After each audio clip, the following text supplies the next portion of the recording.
happy Tuesday 10 at 10. I am your host, Richard Charpentier. And for those who have not seen the format, questions get sent to Bakerpedia. And every week on Tuesday, that's why the name 10 at 10 at 10 o'clock on Pacific Standard Time, we take 10 minutes to answer your questions. So let's get started. The first question today is regarding staling and how can staling be minimized or prevented. So staling, what is staling? Staling is the starch retrogradation over time, basically losing moisture.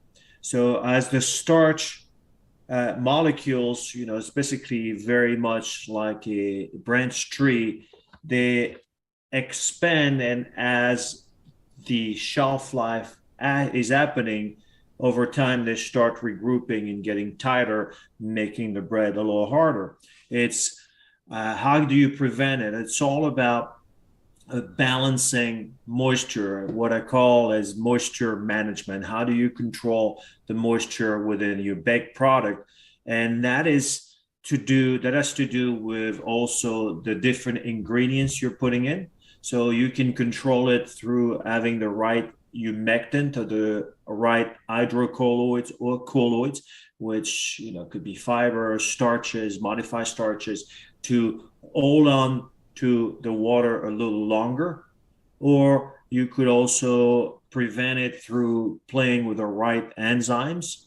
There's a lot of enzymes, you have these for starches, you have the amylases, which they specifically work on the starches. Or you can also get flour with a higher amount of waxy starches, which waxy starches coming from amylopectin have a better they're basically better over the shelf life for starch retrogradation.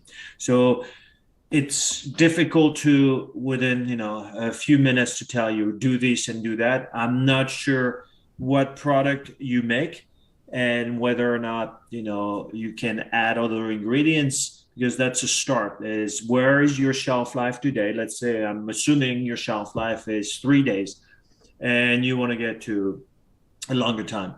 If you're making a bread, a big thing is longer fermentation is always helping, because then you're having the yeast, especially if you're using a yeast, which enzyme, I consider them enzyme sacs, so containing a lot of different enzymes, will allow you to get a better shelf life through longer fermentation. That's one approach. And if you don't have the time to ferment longer on the bread, as I said, you can start going with other ingredients such as the colloids. You could use gums to retain, but then as you add gums, it changes the texture. And there's one rule of thumb that I always use for baking.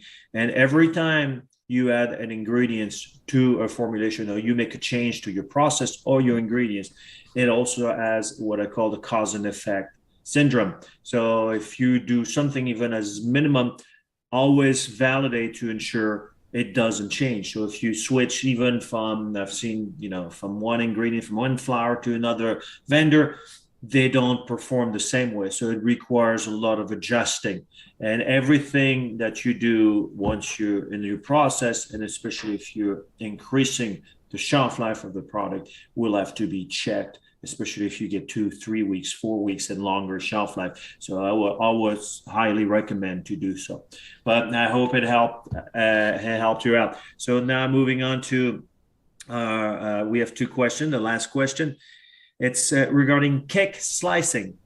And what is the best procedure for slicing of sponge cake? What should the temperature be before slicing? Is there any waiting time or methods to prevent crumbling during slicing?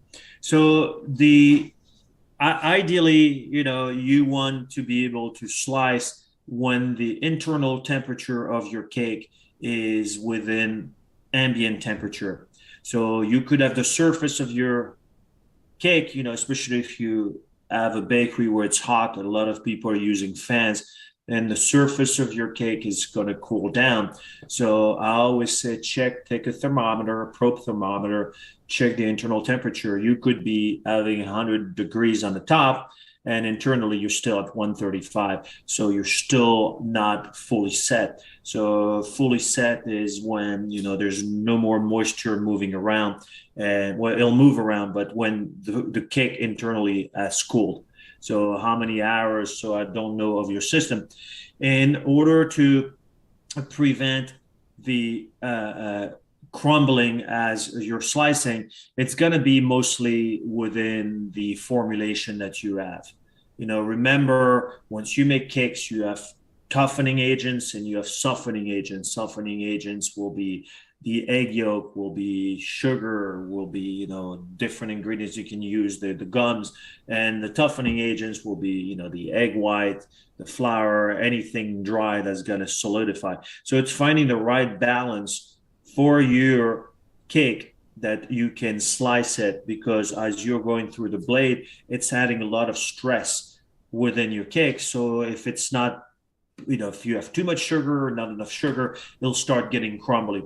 So what I recommend is look at ingredients again, going back to toughening, softening agent, looking at ways to prevent any crumbling as you go through slicing, and how don't know your process of slicing. Is this fairly automated? Is this a system that it's a lot of manual? There's a lot of shaking, on the slicer, how they're positioned.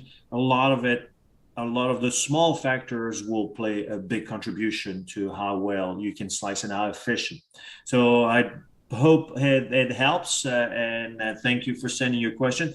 And quickly, as a last minute we have, there's a book for those looking for also information, and I found very useful. It's called Bread Science, and it's by Emily Bueller, and it's fairly basic, but she goes through a lot of good information with lots of picture, very practical information, and some drawings. So and that's, for those interested in learning more, always try to educate yourself, get books, read, because I have some information, but I don't have all the information.